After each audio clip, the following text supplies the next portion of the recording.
साल 2007 भारत सरकार हमारी नेवी के लिए एक रेवोल्यूशनरी प्रोजेक्ट को साइन करती है, कोड नेम प्रोजेक्ट 75I, जिसका टारगेट ये था कि हमारे पास जितनी भी सबमरीन्स थी उसके लिए एक ऐसी टेक्नोलॉजी इंपोर्ट करी जाएगी जिससे उनकी कैपेबिलिटी कई गुना तक बढ़ सकती है। और आज साल 2026 में लगभग 19 साल बीत चुके हैं और अब तक इस प्रोजेक्ट के नाम पर एक भी सिंगल मेटल पीस असेंबल तक नहीं करा गया है। और ठीक इसी वक्त 1 जून 2026 को एक बहुत बड़ा इवेंट होता है श्रीलंका में। उनका जो कोलंबो पोर्ट था वहाँ पे एक सबमरीन आके रुकती है एंड ये थोड़ी स्पेशल थी, पाकिस्तान की PNS Hangor. And the most shocking thing, इसके अंदर वही टेक्नोलॉजी थी जिसकी जरूरत हमारी नेवी को आज से ठीक 20 साल पहले थी और अब वो पाकिस्तान के पास है। And now they are back in Bay of Bengal after 1971। Hello guys, I am Prince और आज की वीडियो में हम बात करेंगे कि कैसे हमारी भारत की ब्यूरोक्रेसी और बाबूस की वजह से एक बहुत बड़ा ना सिर्फ जियोपॉलिटिकल बल्कि एक मिलिट्री ब्लंडर हो चुका है जो आने वाले वक्त में हमें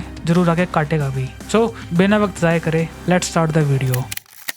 अभी क्या हुआ था, पाकिस्तान ने चाइना के साथ एक डील साइन की थी लगभग 4 से 5 बिलियन डॉलर की। यस, एंड वो भी उस टाइम पे जब उनकी इकोनॉमी की हालत बहुत ज्यादा खराब है, जिसका मकसद ये था कि वो चीन से 8 एडवांस अटैक सबमरीन खरीदने वाले हैं। एंड इसके तहत जो पहली इंडक्शन हुई थी उसका नाम था PNS हंगूर, वही सबमरीन जो अभी कुछ दिन पहले श्रीलंका के कोलंबो पोर्ट में देखी गई थी। और ये इवेंट बहुत बड़ा सिग्निफिकेंट था, स्पेशली हमारी मिलिट्री और नेवी के लिए, क्योंकि वहां से जो भारत की टेरिटरी थी वो लगभग 130 नॉटिकल माइल दूर थी, लगभग 250 किलोमीटर दूर। और ये बहुत बड़ा हिस्टोरिकल शिफ्ट है, स्पेशली 1971 के बाद। उस वॉर के बाद से पाकिस्तान की नेवी का जो वजूद था बे ऑफ बंगाल में, वो उनका तो नामो निशान तक मिट चुका था, बट अब वो वापस आ चुके हैं पूरी प्लानिंग के साथ। और इस पूरे मास्टर प्लान के पीछे जिस टेक्नोलॉजी का नाम था उसका नाम है AIP, the air independent propulsion system. आपने इसका नाम कई बार सुना होगा जब भी सबमरीन की बात होती है। तो असल में ये है क्या एग्जैक्टली? अगर इसको समझना है तो हमें पहले जानना पड़ेगा ये किस कमी को पूरा करने के लिए बनाई गई थी। जो पुरानी डीजल सबमरीन होती थी वो चलती थी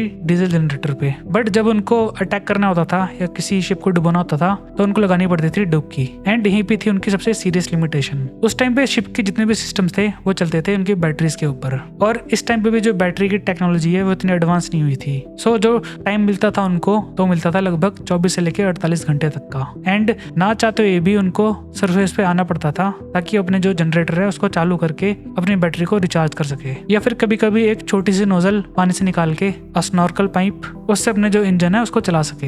एंड यही थी सबसे बड़ी लिमिटेशन इन सबमरीन्स की।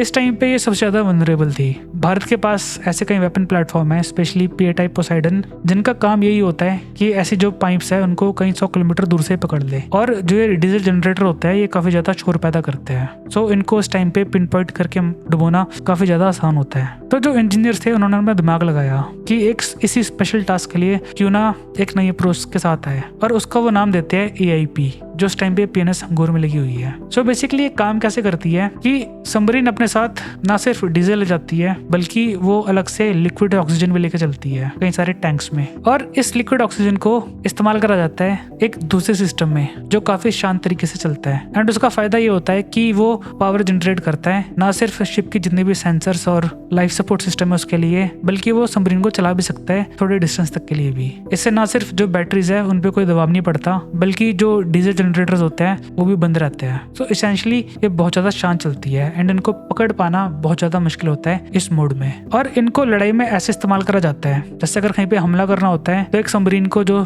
समुद्र का सी बेड होता है वहाँ पे बिठाया जा सकता है, और जो पुरानी लिमिटेशन थी 2 दिन की तो वो यहाँ पे आके खत्म हो जाती है। सबमरीन इस टेक्नोलॉजी के साथ लगभग 3 हफ्ते तक सी बेड पे रह सकती है, वो भी ऐसे टैक्टिकल चोक पॉइंट्स पे जहाँ से या फिर जो वॉरशिप्स है वो जारी होती है या फिर जहाँ से जो ट्रेड है वो कंडक्ट हो रहा होता है। एंड सही टाइम पे वो अपनी जो टॉर्पीडोज है वो फायर कर सकती है, और ये सब पॉसिबल हो पाया है इस AIP की वजह से। एक खास तरह के इंजन्स इस्तेमाल करते हैं लिक्विड ऑक्सीजन को, जिससे ना सिर्फ ये पावर प्रोवाइड करते हैं जितने भी शिप के सेंसर्स है उनको, बल्कि जो लाइफ सपोर्ट सिस्टम होता है सबमरीन का उसको भी बिना डीजल जनरेटर इंजन को ऑन करे। और यही सेम टेक्नोलॉजी है इसी PNS हंगूर के अंदर। ये हंगूर लगभग 76 मीटर लंबी और 2800 टन की एक हैवी सबमरीन है, जो कि आप कह लीजिए चाइना की टाइप 039B UN क्लास पर बेस्ड है, और ये लगभग 21 दिन तक पानी में छुपी रह सकती है। एंड इसको आर्म करा गया है पाकिस्तान की बाबर 3 मिसाइल के साथ, जो कि एक न्यूक्लियर पेलोड को भी ले जा सकती है। साथ ही इसमें एक हैवी एंटीशिप टॉर्पीडोज भी है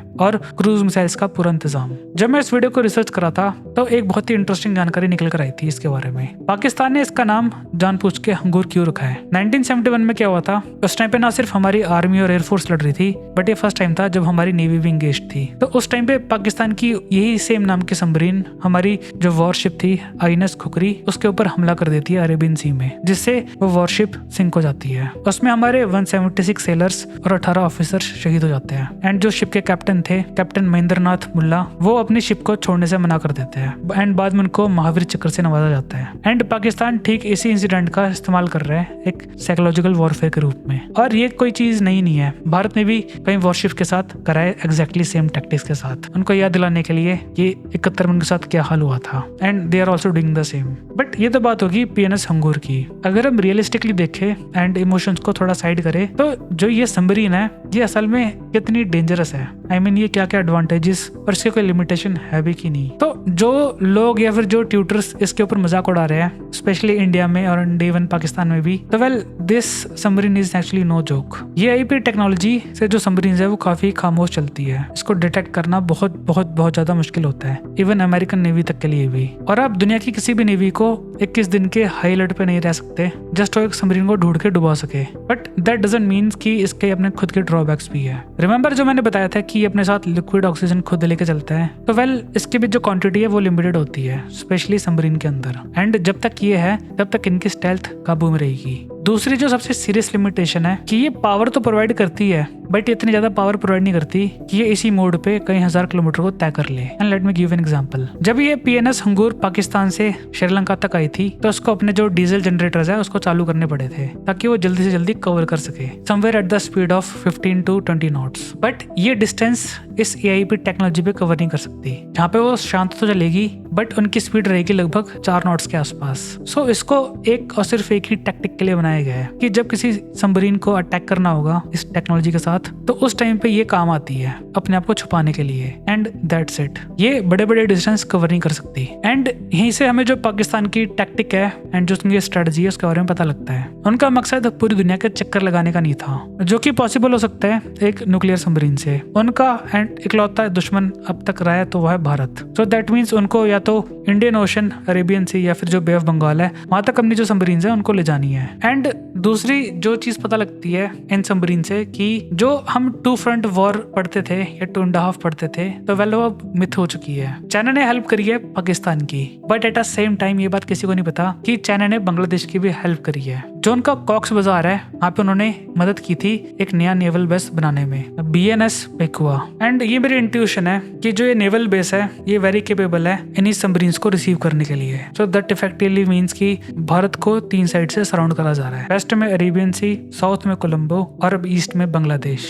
and the hard truth is this, internet पे कुछ टीचर्स या कमेंटेटर इस सबमरीन के नाम पे मजाक उड़ा रहे हैं, बट ये लड़ाई के रूल की सबसे बड़ी वायलेशन होती है। Never make fun of your enemies. And जो सबसे हार्श ट्रूथ है और जो रेड बिल हमें सॉल्व करनी पड़ेगी, and solve it we must, कि हम चाह के भी जो रियलिटी है उसको चेंज नहीं कर सकते। एंड आज हम जिस मुकाम तक पहुंचे हैं तो उसमें जो सबसे बड़ी गलती है तो वेल वो भारत की ब्यूरोक्रेसी, स्पेशली जो बाबूस कल्चर है उनकी तरफ से है। जब 2007 में प्रोजेक्ट 75I को साइन करा जा रहा था तो वहीं से दिक्कतें आनी स्टार्ट हो गई थी। सबसे पहले था कि अनरियलिस्टिक डिमांड। हमारे जो डिफेंस प्लानर थे बाबूस, उन्होंने सबसे बड़ी गलती ये करी कि वो ऐसी टेक्नोलॉजी मांग रहे थे जो मार्केट में आसानी से अवेलेबल थी नहीं, एंड उसी के साथ एक इम्पॉसिबल कंडीशन भी जोड़ दी, जिससे ऑटोमेटिकली कई सारे जो बड़े देश थे इनकी जो कंपनीज थी वो इस टेंडर से आउट हो गई थी। और जो ये रिजिड पॉलिसीज थी और जो लायबिलिटी क्लॉज होते हैं उसकी वजह से जो फ्रांस, रशिया एंड स्वीडन है उनके जो सबमरीन बिल्डर्स थे वो भी प्रोजेक्ट छोड़ के भाग गए थे बाद में। और जो सबसे बड़ा कल्प्रिट है इस पूरे इवेंट में, एंड लेट्स फेस इट, तो वो है ओवर कॉन्फिडेंस का, जो कि ना सिर्फ लड़ाई बल्कि लाइफ में भी बहुत ज्यादा डेंजरस होता है।